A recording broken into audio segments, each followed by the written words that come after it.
kita bahas dikit materinya. Jadi di pertemuan keempat ini kita akan bahas mengenai penjualan angsuran. Nah, penjualan sendiri menurut akuntansi itu dikelompokkan menjadi dua, yaitu yang pertama ada penjualan biasa yang terdiri dari penjualan tunai dan penjualan kredit, di mana penjualan tunai itu pembayarannya langsung lunas atau diterima sekaligus, sedangkan penjualan kredit adalah penjualan yang pembayarannya tidak diterima sekaligus, tidak langsung lunas. Pembayarannya bisa diterima melalui 2 tahap atau lebih tergantung pembayarannya gitu. Sedangkan yang kedua ada penjualan angsuran. Penjualan angsuran merupakan penjualan yang pembayarannya tidak diterima sekaligus, tapi tidak langsung lunas gitu, tetapi pembayarannya diterima melalui lebih dari 2 tahap.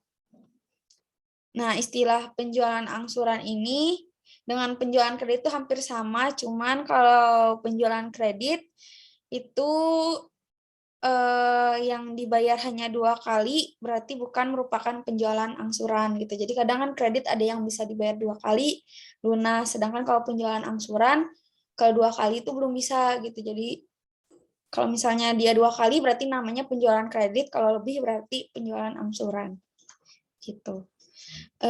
Terus, nah di sini di penjualan angsuran itu pasti ada bunganya gitu. Nah, untuk perhitungan si bunganya itu sendiri, itu ada 3. Yang pertama, bunga dihitung dari pokok pinjaman. Yang kedua, bunga dihitung dari sisa pinjaman. Terus yang ketiga ada sistem anuitas. Jadi bunganya semakin menurun atau angsuran pokok pinjamannya meningkat. Nah, yang pertama paling aku cuma bahas 2 aja ya. Yang di materinya paling sisanya ada di PDF-nya Ibu. Soalnya kenapa yang 2 ini berkaitan ke tugas yang keempat itu. Yang pertama itu ada bunga yang dihitung dari pokok pinjamannya. Jadi bunganya itu dihitung dari pokok pinjaman atau sistem bunganya itu tetap dan angsuran pokoknya tetap. Dalam metode ini, besarnya bunga dihitung dari pokok pinjaman sehingga besarnya bunga sampai terakhir membayar angsuran itu tetap. Terus yang kedua, bunga dihitung dari sisa pinjaman. Nah, bunga dihitung dari sisa pinjaman ini atau sistem bunga menurun dan angsuran pokok pinjamannya tetap. Jadi besarnya bunga itu dihitung dari saldo pada awal periode gitu. Dan kan kalau kita udah membayar berarti sisa pinjamannya berkurang gitu ya. Nah, itu jadinya si bunganya dikali sama sisa pinjaman yang berkurang itu. Makanya kenapa bunganya itu menurun setiap tahunnya.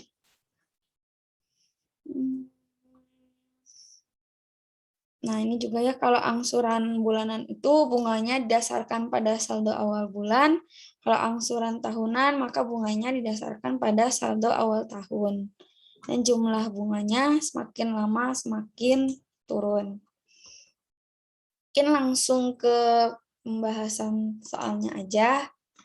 Yang pertama sangat simpel, jelas dan padat soalnya.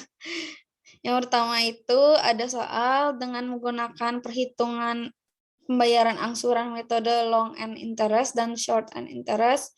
Hitunglah soal berikut ini. Nah, jadi metode long end interest itu maksudnya adalah bunga yang dibayarnya itu berdasarkan sisa pinjaman. Sedangkan short end interest itu berdasarkan pokok pinjaman yang ini. Terus di sini tuh ada biaya yang dikeluarkan atas pembelian plafon seharga 25 juta. Terus jumlah angsurannya 12 kali. Nah, tapi itu 12 kalinya nggak jelas gitu ya di soal juga. berapa gitu. Aku nanya ke ibu juga nggak dijawab, jadi kita pakai asumsi aja daripada pusing-pusing gitu ya. Asumsinya dibayarnya per bulan aja dalam 1 tahun, dimulai dari 1 Januari, terus rate-nya 12% per tahun. Karena di sini kita asumsinya pembayarannya itu setiap bulan dalam setahun, maka si persentase 12% per tahunnya ini nantinya kita harus bagi 12 biar dapat bunga per bulannya. Terus ada pun uang muka yang dibayarkan itu sebesar 2 juta. Jadi sekarang kita menghitung angsurannya. Yang pertama itu menggunakan metode long end interest atau bunganya dihitung berdasarkan sisa pinjaman. Nah, yang pertama itu kita dapat menghitung besarnya pokok pinjaman, bunga, dan jumlah kas yang akan dibayarkan atau diterima.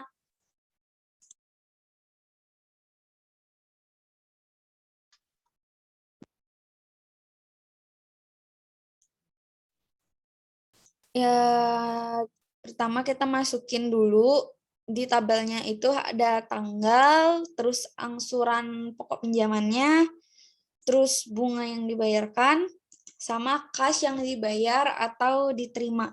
Jadi kalau misalnya mah pembeli berarti kas dibayar, kalau penjual berarti kas yang diterima, terus sama sisa pinjamannya.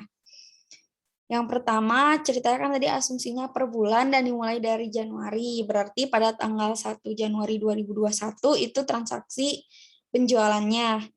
Berarti di sini ada kas yang dibayar atau diterima sebesar 2 juta, yaitu sebesar uang mukanya yang langsung dibayarkan pada saat itu sebesar 2 juta.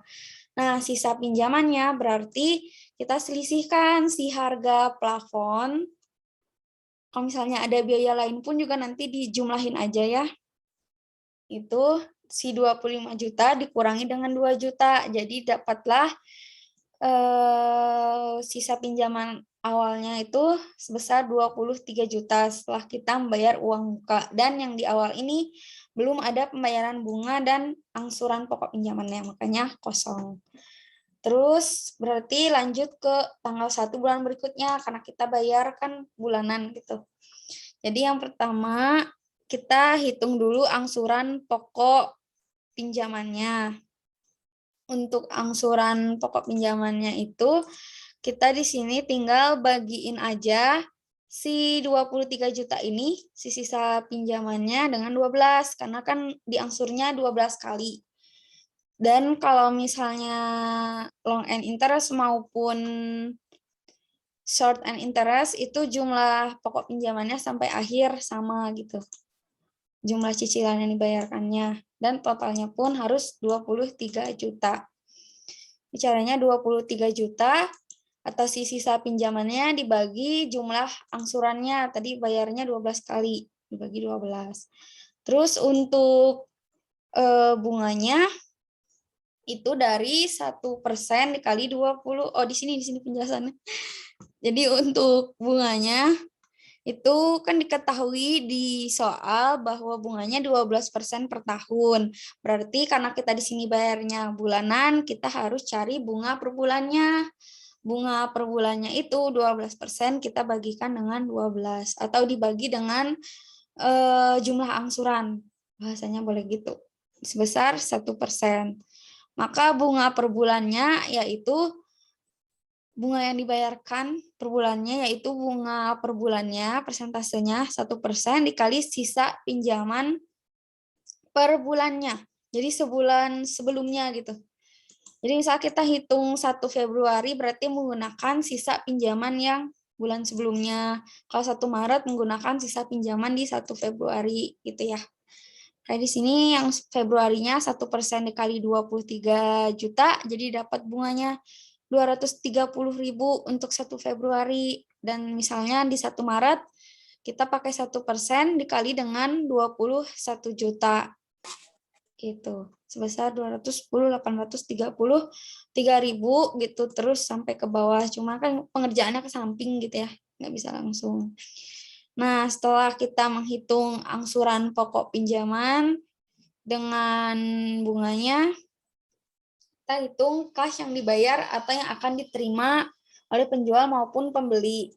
Berarti angsuran pokok pinjaman ditambah dengan bunga. Jadi jumlahnya itu sebesar 2.146.000 sekian. Nah, sisa pinjamannya kita selisihkan aja sisa pinjaman di 1 Januari 2021 dengan jumlah kas yang dibayar atau diterima pada 1 Februari 2021. Jadi sisa pinjamannya ada sebesar 21.083.000. Ini begitu terus ya sampai ke bawah hingga pada cicilan ke-12 itu saldonya udah 0 gitu. Sampai sini ada pertanyaan?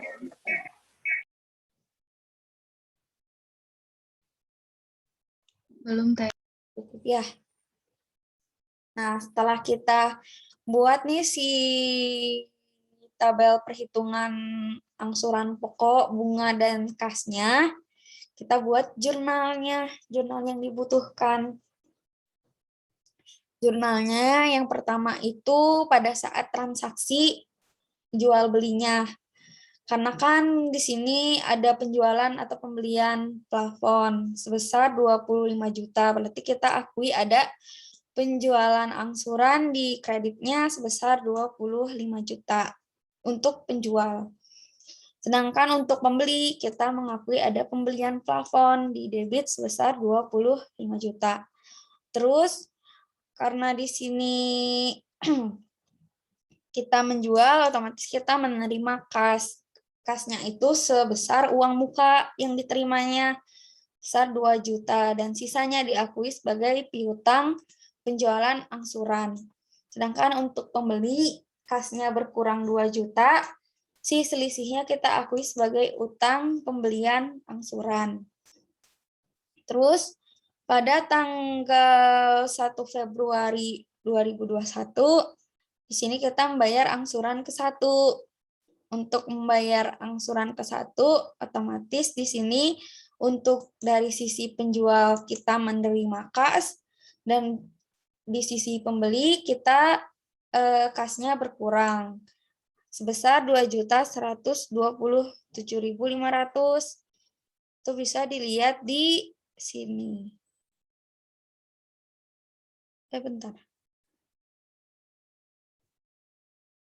Harusnya 230. Salah nih.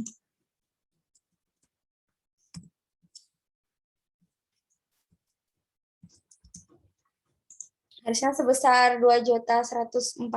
Ini pun untuk angkanya bisa dilihat di tabelnya langsung atau mau ya harusnya lihat tabelnya langsung. Jadi untuk kasnya yang diterima penjual atau yang dibayarkan pembeli itu kita lihat di tabel ini. Kas yang dibayar atau diterima pada 1 Februari 2021 ada sebesar 2.146.000 sekian. Terus di kreditnya di sini untuk penjual mengakui piutang penjualan angsurannya berkurang sebesar angsuran pokok pinjamannya 1.916.000. Terus untuk pendapatan bunganya bertambah sebesar 230.000. Sedangkan untuk di sisi pembeli, di sini utang pembelian angsurannya berkurang sebesar pokok pinjamannya, dan di sini kita mengakui adanya biaya bunga sebesar 230.000 untuk dari sisi pembeli. Terus untuk 1 Maret 2021 jurnalnya sama ya. Di sini kita jurnal dulu untuk penjual kas yang diterima dan untuk pembeli kas yang dibayarkan. Terus mengakui juga piutang penjualan angsurannya yang berkurang sebesar 1.916 dan pendapatan bunga yang diterima. Untuk utang pembelian angsurannya juga untuk pembeli diakui sebagai utang pembelian angsurannya berkurang sebesar 1.916 dan biaya bunganya di sini bertambah menjadi 210.833. Jadi sampai angsuran ke-12 tuh seperti ini jurnalnya. Terus yang membedakan itu kan ini karena long end interest, bunganya berdasarkan pinjaman. Otomatis di sini jumlah bunganya menurun sesuai pengertiannya. Kalau yang sekarang short end interest berarti bunganya dihitung berdasarkan pokok pinjaman. Nah, kalau yang ini jadinya lebih gampang karena bunga dan angsuran pokok pinjamannya tuh sampai akhir sama, otomatis jumlah kas yang dibayar dan diterimanya pun juga sama. Dan cara hitung awalnya juga sama. Di sini kita buat dulu pada tanggal 1 Januari 2021 kas yang dibayar atau diterimanya atau sebesar uang muka sebesar 2 juta. Terus sisa pinjamannya menjadi 23 juta, dari 25 juta dikurangi dengan 2 juta. Nah, pertama pada 1 Februari 2001 kita hitung lagi pokok pinjamannya, caranya masih sama. Dari si total pinjaman dikurangi dengan uang muka atau dikurangi 2 juta. Terus bagi 12 jumlah angsurannya. Jadi jumlah angsuran pokok pinjamannya adalah sebesar 1.916.666,7. Itu sampai akhir, sampai ke 12 harus sama dan jumlahnya harus 23 juta. Terus yang kedua kita hitung bunganya.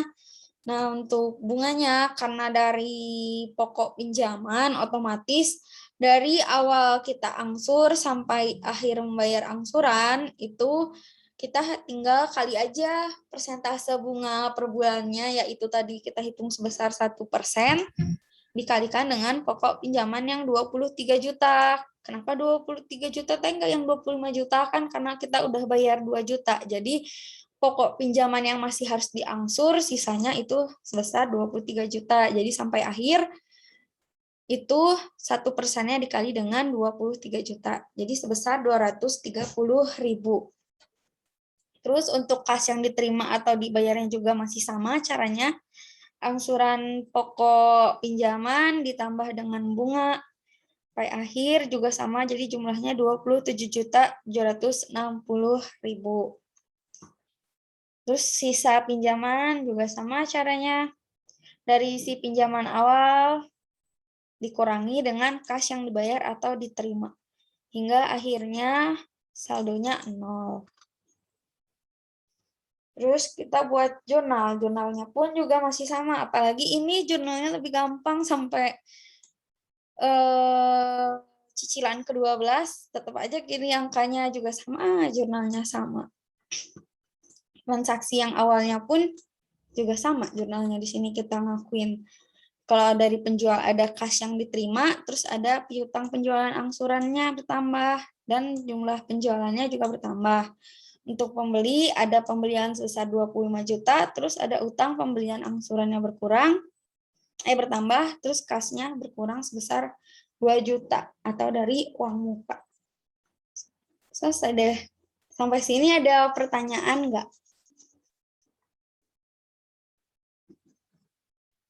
Enggak ada, Teh. Udah ngerti ya, gampang.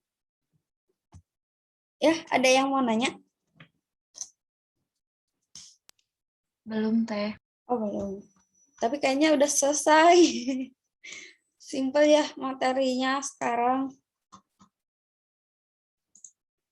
Atau ada yang mau ditanyain nggak? Kalau yang tugas 3 itu aku belum ngerjain sih, soalnya kan kemarin ibunya telat yang ngasih soal, jadi akunya pakai soal lain. Tapi bisa kan ngerjainnya?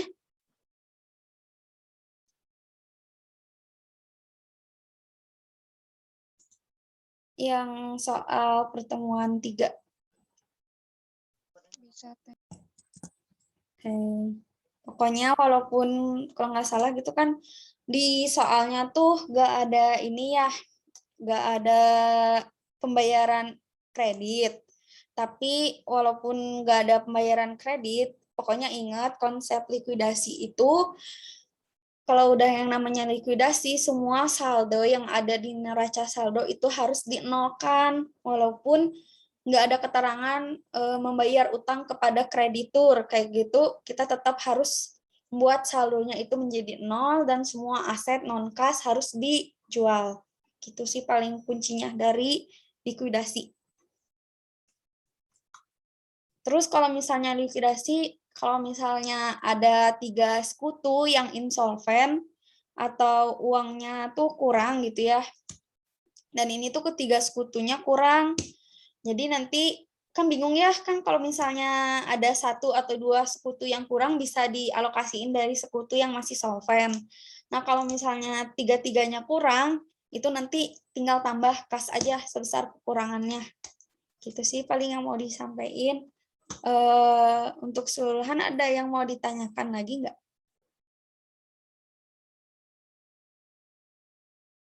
Dari aku nggak ada teh. Oke. Ya udah paling mau screenshot dulu ya. Kalau yang bisa on cam mungkin boleh on cam.